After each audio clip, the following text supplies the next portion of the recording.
Down by the way. Why? No, this is before July, so I Okay. mean, we still got a couple months, but I just wanted to make sure it was working. Yeah. You know, sometimes it's. These road closures.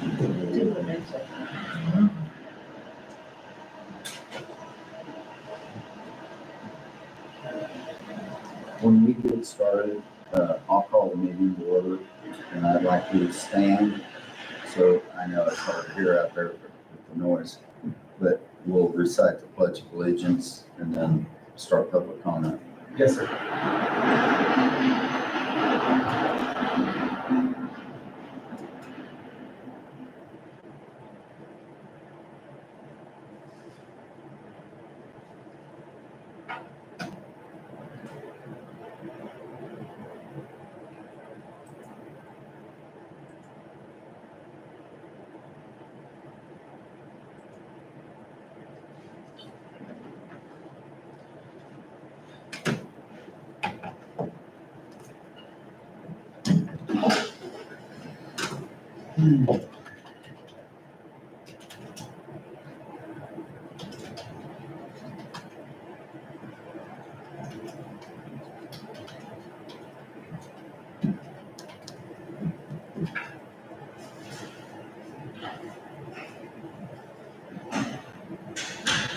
Well, time has arrived. I'll call the meeting to order. If everybody please stand and recite the pledge.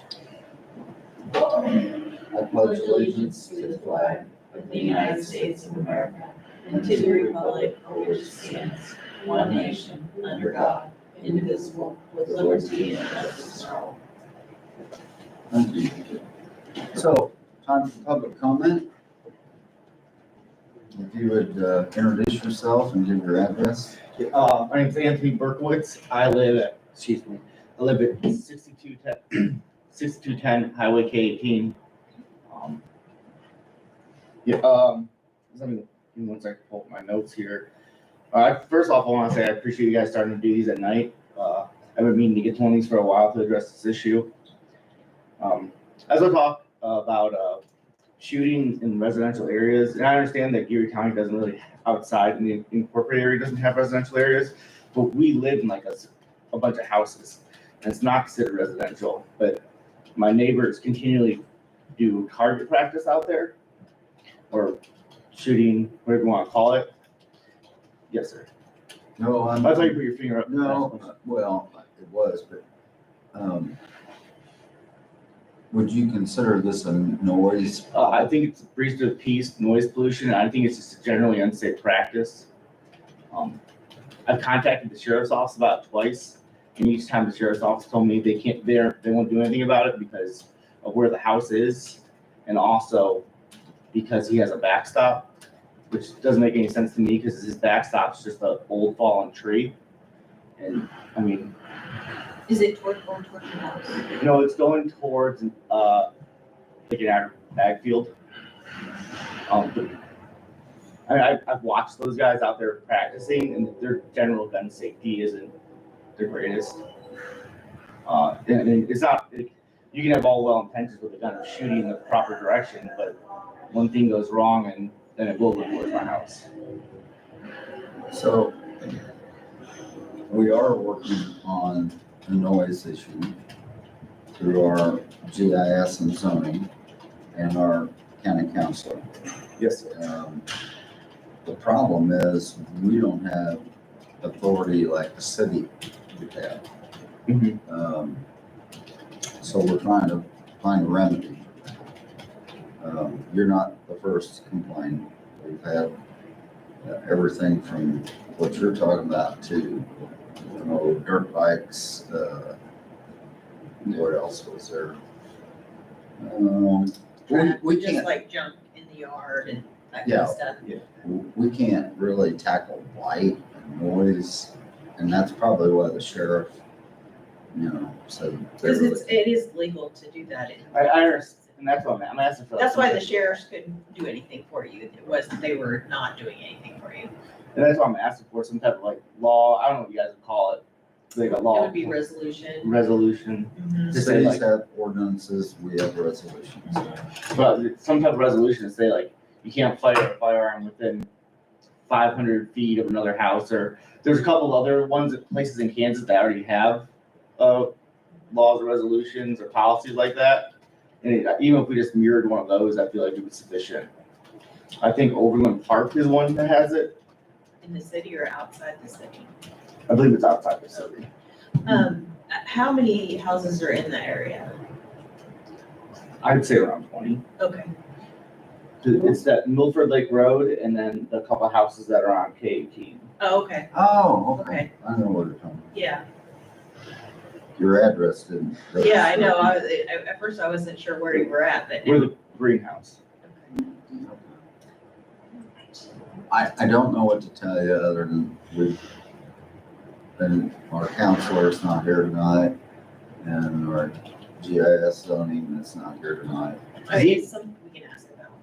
And even like a caliber restriction might even be good, because like the caliber of weapons they're using are beyond that, just regular plinking and like target practice. The high caliber rifles.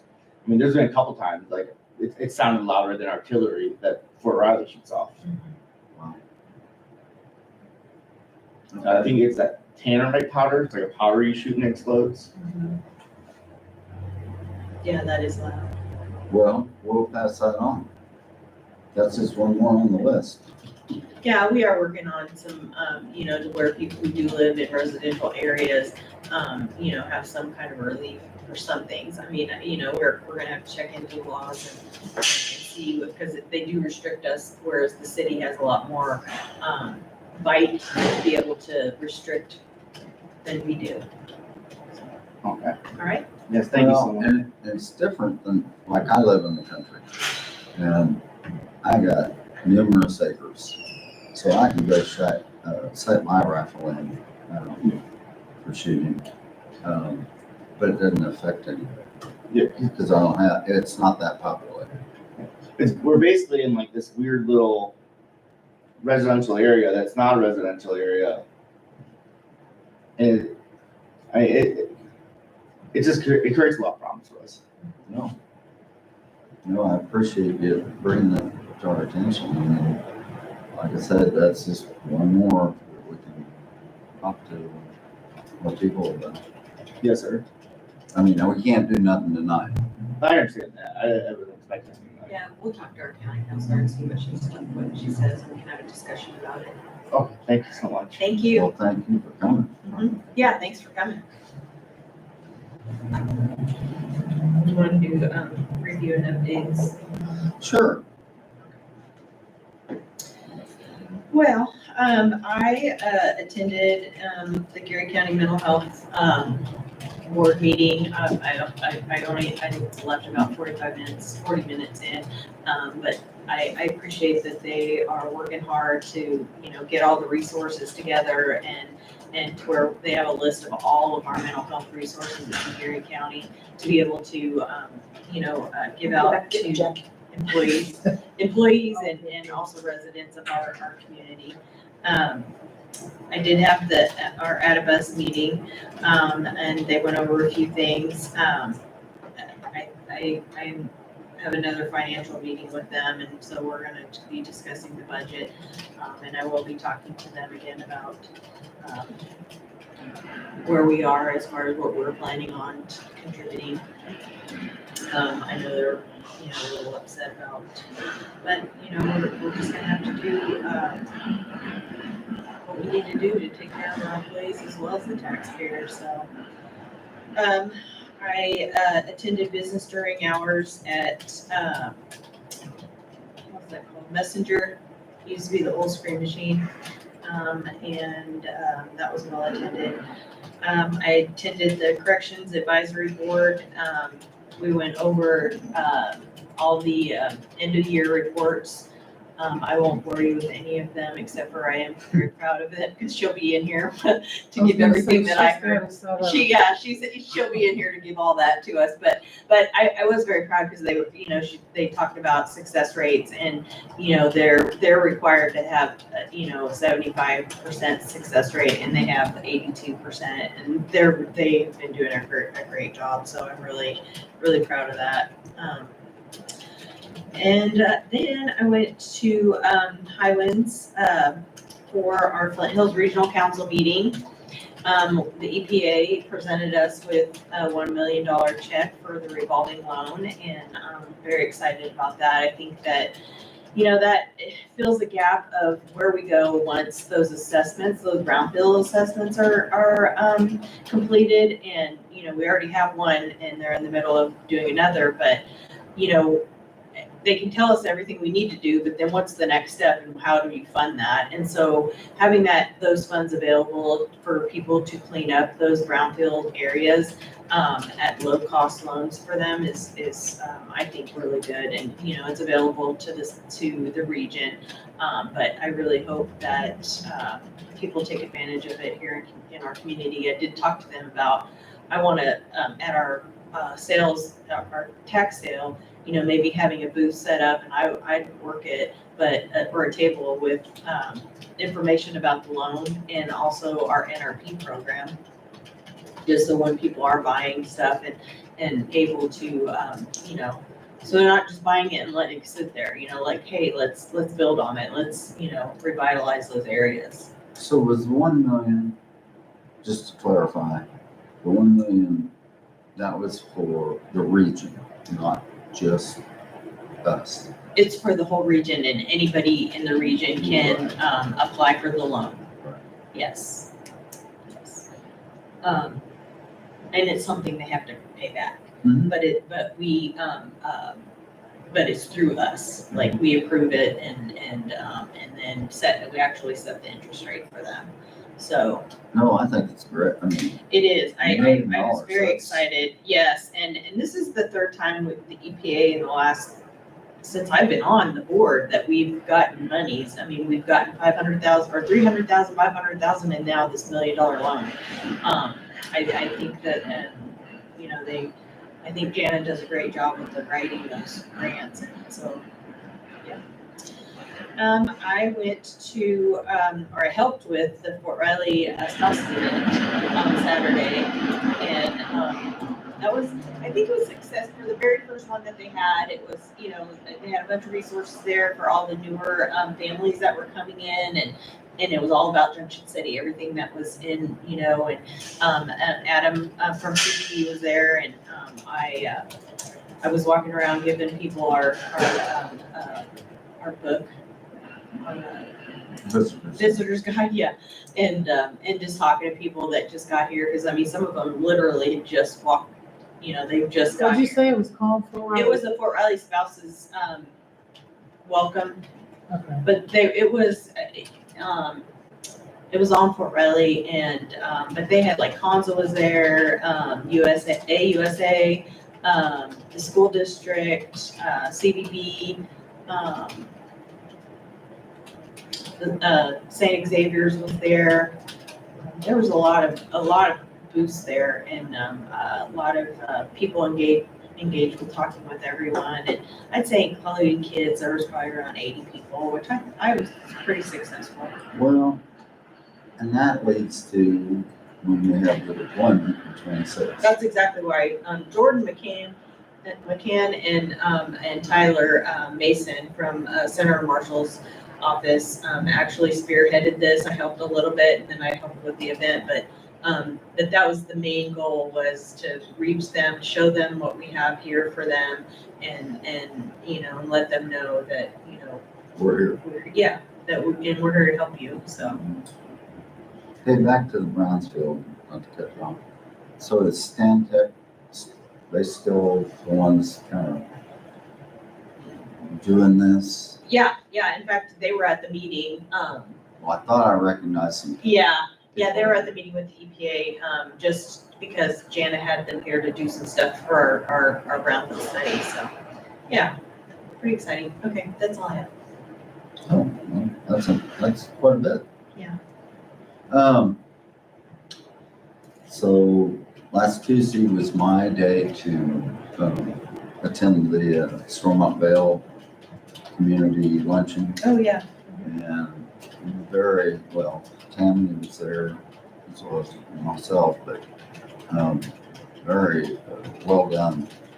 And I don't think, according to Tracy Rand, I don't think that, we had the turnout that you did. Yeah, it was a full house. And she said, this was nicer because people asked questions. Yeah. And when you guys went, according to her, everybody's kind of quiet. Yeah. And- There was a couple people asked. Yeah, but we had a ton of questions. Good. What kind of questions were they asking? Oh, lighting on signage. I asked about Children's Mercy, how that was going.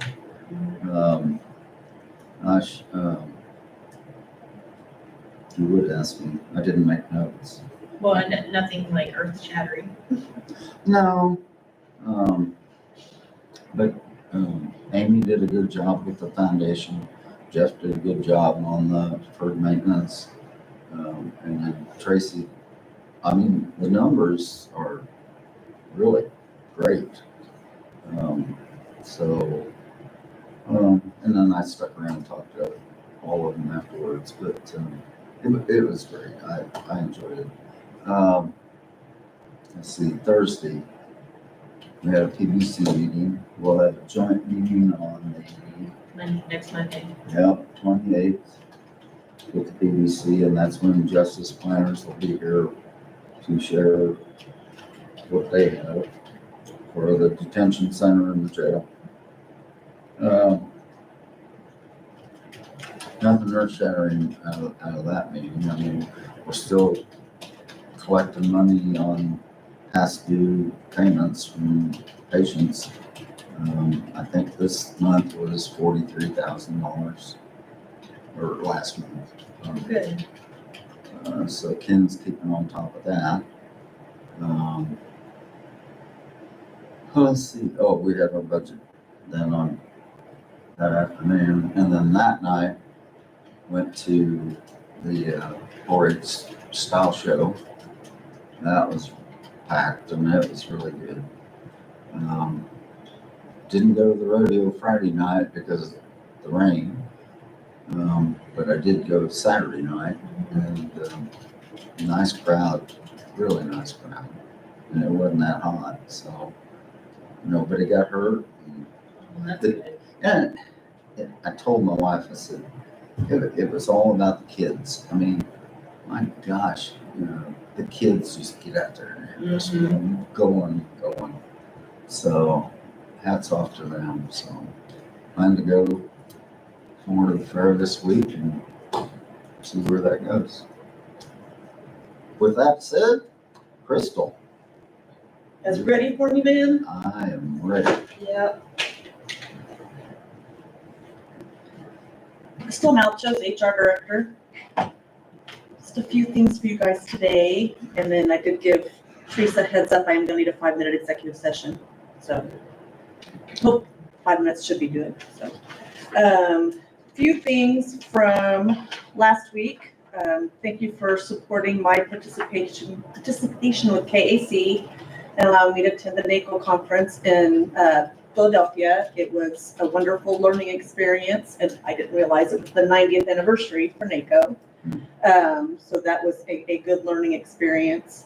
They did the elections similar to what they did last year, and what I learned most from that was that the 50 states, when they get up to vote for, this time it was for the second vice president, they tend to use it as a commercial for their state. So you get some states that just get up there and says, Kansas has 13 votes for this person and 2 votes for this person or whatever. But then you get some that get up there and they go, home of this, which is home to this and this and this and this and this. And by the end of it, I was like, all 50 states, I have to go through this. But, all I wanted was to count but it was good.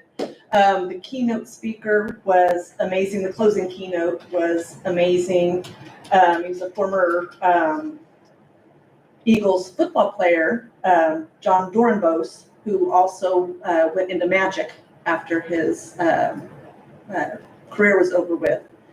And boy, could he tell a story. And then you don't realize, he's famous for being a former football player. Now he's a magician that goes around his public speaking. When he was a young kid, his father killed his mother.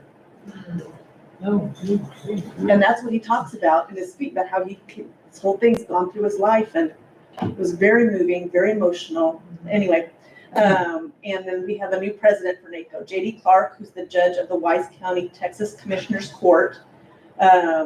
And he's shared about how storytelling is what counties need to do, is to get your community involved, to share with them why we do what we do. And then he actually wrote a song that he sang right after he took his oath of office. And I've got that if any of you want to look at it. But basically talks about having a public servant's heart, and that we're on call 24/7 and we do what matters most. So as for me and mine, we'll hold that county line, 3,069, hold that county line, number of counties. So anyway, I thought that was really good. Liked it. I do have a couple out of office notifications for you, and one withdrawal of a notification that you've already approved.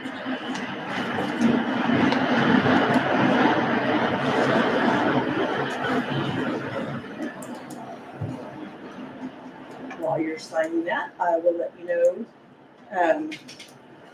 I have moved forward on getting our domain name changed from a .org to a .gov to make it simple for everybody. Right now we're GearyCounty.org. Our domain name has been requested and approved going forward, and I'll be working with next tech on this will be GearyCounty.gov.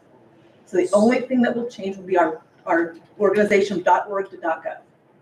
And when will this happen? I'll be Trent will come in on Wednesday and I'll visit with him about how this whole thing will switch over, because they have to do a DNS hosting service, add the servers, and get everything changed.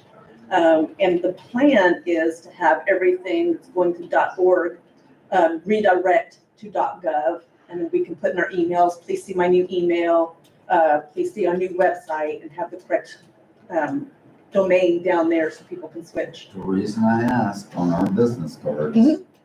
what do we do with these? You can keep them for now, because people can put in the .org and we'll have it automatically redirect. So if somebody types in keep Asher at Or you can just GearyCounty.org, cross out. or you cross out Cross it .org. out. Right, go. Mhm. So, but for a while, we hope that they'll just be able to forward, so that you won't have to do anything. Anybody else that's emailing your old address, it'll automatically forward to the new one. And then over the course of about a year or so, we hope everybody will start just using the correct one. But I'll get with Trent on how that works. I just want to let you know that it has been approved. We'll be able to move forward with that. And again, GearyCounty.gov, so GearyCounty.org. I figured that was simplest, easiest for people to remember, go forward that way. So you think this will be seamless? I don't know, I've never done it before. Is anything So- seamless? Well, the city had trouble with it. That's So- the reason I know that there's many other cities and counties in Kansas that have been going to .gov. Tiffany was just at a conference a week ago Friday, and theirs was City of Derby, and they have just gone to .gov as well. So there's other ones that are in the process of moving over as well. So we did get notified by Next Tech about our phone systems that we have 4 lines that they're going to be getting rid of. They are POTS lines, which means plain old television service, telephone service, POTS line. They're old school phone lines that are mostly used for fax, fire alarms, elevator, etc. I haven't looked at all 4 of the numbers yet. I do recognize one as the Human Resources and Finance fax line though. So Jim Olmstead from Next Tech has given me a couple items, or a couple options where we could look to find other providers for that. I know that there's also some online ones. If somebody sends you a fax, it automatically goes to a computer. So I'm also visiting with Trent on that as well to find out what the best option is for that going forward. I just wanted to give you a heads up on that. We will be losing those lines, but we're looking at alternatives for that. Finally, before the executive session, you've heard of, I'm sure you've heard of Trump's big, beautiful, one big, beautiful bill. One of the things that going through with that is no tax on tips. We don't get any tipped employees, it's no big deal, but no tax on overtime. As an organization, we don't have to worry about, okay, this is taxed, this isn't taxed, et cetera. What we will be required to do, assuming that there's no changes between now and the end of the year, on the W-2s, we would have to be able to separate their regular income and their overtime income. Because when they go to file their taxes, they'll be able to say, okay, this is taxable, this is not. We will still treat all income the way we've been doing it. So as an employer, we won't have to do anything different except the way it's reported on the We're W-2. gonna be able to do that with our W-2s. Well, I'm sure that CIC is working on something, but as soon as they still have to finalize everything, because just because the bill's been passed, you have to wait and see if there's gonna be Yeah. lawsuits about it or halts or hosts, so you don't wanna go through a whole bunch of hoops and So then. they don't have to pay any overtime or any tax on overtime? It all or depends on just how much they regular? earn. Oh, okay. There's, and I printed off the article, and it's. Workers can deduct $12,500 or $25,000 in the case of a joint return in overtime pay from their income subject to federal income tax. The deduction does not apply to overtime premiums required under state laws or collective bargaining agreements. It has no effect on Social Security and Medicare. So. Interesting. So I wanted to give you guys an update on that, let you know I am watching it. So with that, do you have any questions for me? Nope. Make a motion to go into executive session or reference non-elected personnel. No, it's legal. Over, we can't go in without her. It doesn't affect that legal, it's Attorney assist, duet. attorney assist. You said Yeah. it was an update. Yeah, it's an Oh, it's just update. an Yeah, update, she's not gonna be required to do anything, well, it doesn't involve Oh, Betsy at alright. all. Sorry, no, doesn't involve Betsy at all. I'll make a motion that we go into executive session, reference legal update from K-Camp, I'm assuming. Yes. Okay. For 5 minutes. Second, all in favor, say aye. Aye. Motion carried.